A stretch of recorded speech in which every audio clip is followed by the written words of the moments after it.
Welcome to On the Bit, back for the autumn of 2013, and today I'm with Lenny from Bluegrass Bloodstock. How are you, Lenny? Very good, Dave.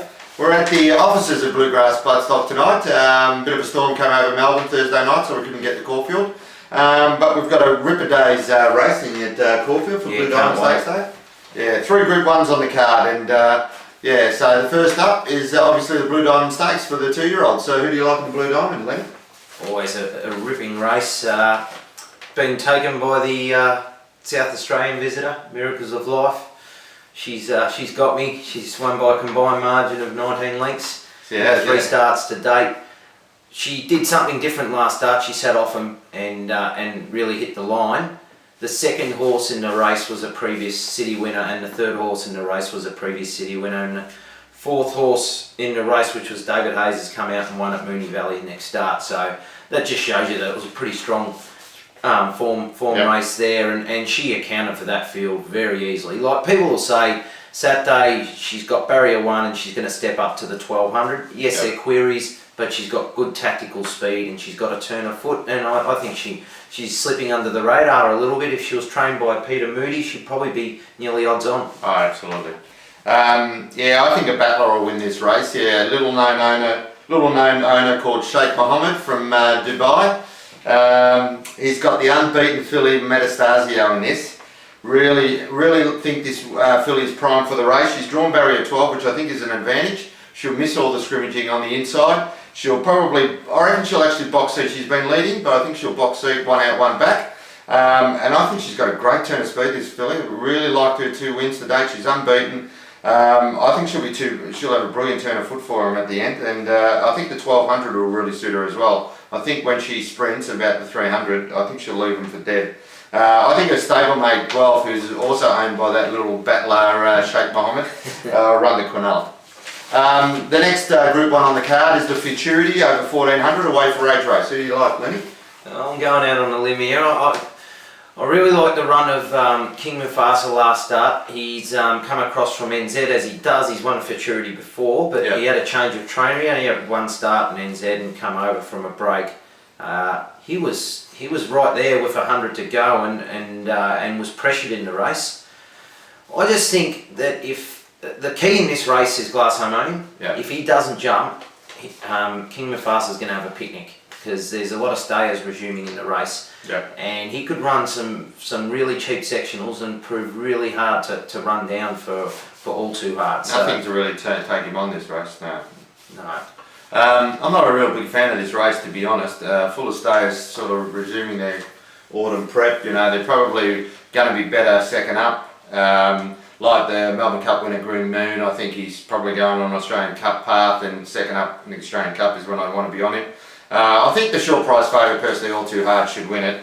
He does have a habit of missing the start a little bit, but his form around Melbourne, the way of going, is just superb. The only loss is actually in the Cox Plate.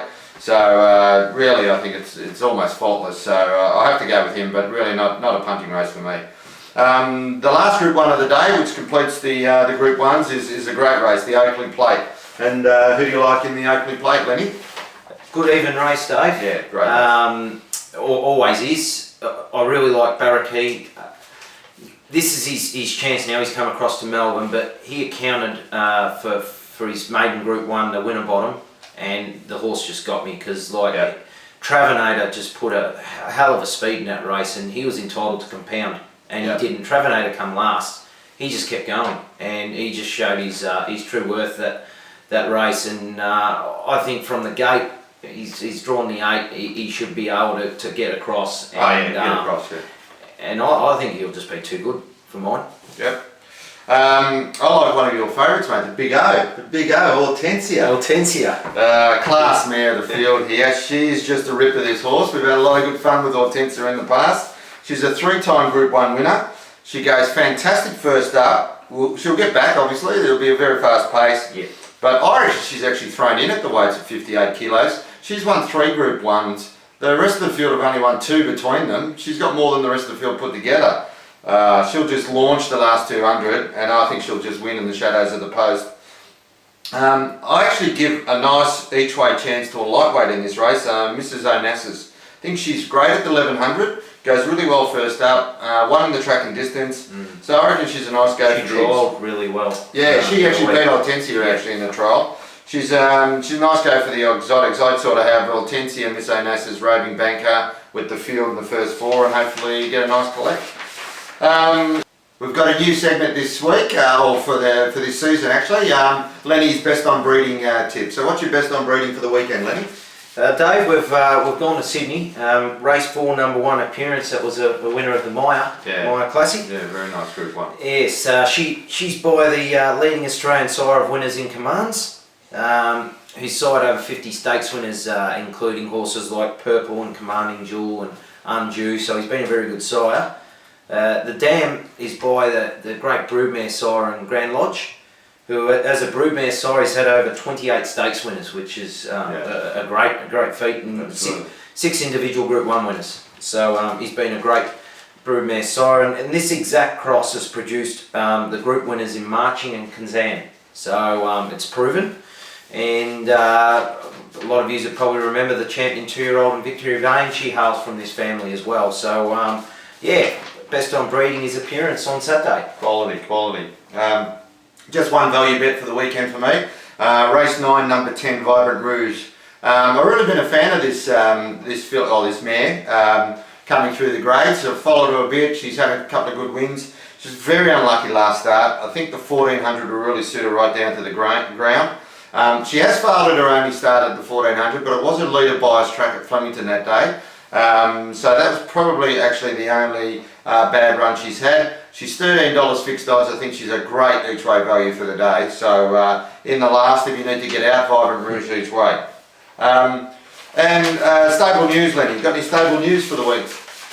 Just getting ready for the upcoming sales, Dave, at Melbourne, which viewing kicks off next Thursday, and we'll be there. Sales starts on Sunday. So yeah, everyone's welcome to get out there if you're looking to just have a look or to get involved with one. We're going to be out there having a look. So. Absolutely, we'll be there. Lenny's going through the catalogue, and we'll be there for the sales days, and hopefully we'll pick up 1 or 2 nice bargains for the week. This weekend we've got Chosen Moment running at Caulfield in race 1, number 3. Glenn Boss on board again. He won 3 weeks ago at Moonee Valley. We'll get a nice sit sort of forward to midfield, and the race has actually fallen away since the noms. So yeah, he looks really well suited. I think he's an each way sort of moral. Well, he'll place moral anyway, and I think he probably just goes very close to winning it. Got a new 2-year-old Lenny by my boy Charles in Charge. He trialled nicely a couple of weeks ago. It was very impressive. It was highlighted on a few of the media outlets. He's going first up at Sandown on Wednesday. And we bought a few yearlings at the Magic Million sales back in January. Lenny and Dream Thoroughbreds Bluegrass Bloodstock and Dream Thoroughbreds partnered up and purchased 2. A nice flying spur filly, which will form the new Dream Girl Syndicate this year. So shares are available in that. So anyone interested, just contact me at david@dreamthoroughbreds.com.au. And a nice Mossman colt that we sent up to Bjorn Baker, our new trainer in Sydney. So really excited about that, and we'll give you a bit more details about that in the coming weeks. And anyone who is interested in sort of the Dream Team or the Star Stable competition starts next week, and we've got a private league. It's number 487365. So if you want to join us in the league, we'll offer a prize to the winner. That's starting next Saturday. So get on starstable.com.au to join. Okay, Lee, so on the bid specials for the weekend, mate. Who's your on the bid special? On the bid special for me, Dave, is at Caulfield, race 3, number 1, the members' horse, Members' Joy. Yeah. So all the Caulfield members will be cheering her home. She's a bonny little mare. She tries her heart out, and her 2 runs this time in have been fantastic. She only just went under, and I think fitness was all that beat her last start. She strips fitter now, 3rd run in.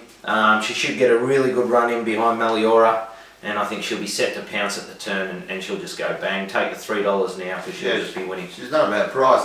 We've got Joshy Rotto with the Pied Piper with all of his members following him along.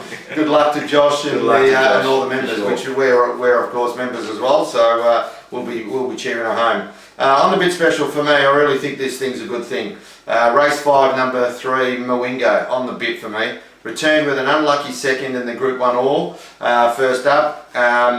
In a very competitive weight for age race, he should lob behind the speed about 3rd or 4th spot. The speed will be steady. I don't think they'll go too hard. Bud Regis should probably lead. I think because he takes up a forward position, Mwingo will probably outsprint all the back markers at the back of the field, like Mr. Moe and a few of the other stayers like Eclair Surprise and things like that. So I just think he'll be too sharp for him around this 1800 at Caulfield on Saturday, and I think he's on the bid at $3.10.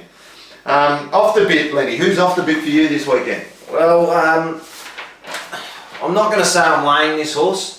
I'm just going through. What are you going to say then? Well, off the bit. Yeah. All too hard. Yeah.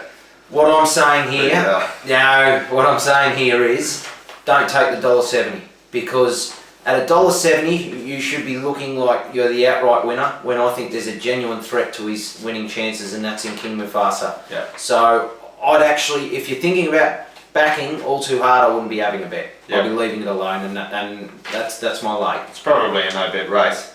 And also I'm off the bit with one of your specials, Lenny. Race 7, number 10, Miracles of Life. I actually think Barrier 1's no good. I think she's a small filly. She actually has a tendency to actually miss the kick a little bit. So I don't actually like her from this barrier. She may get herself buffeted from the start.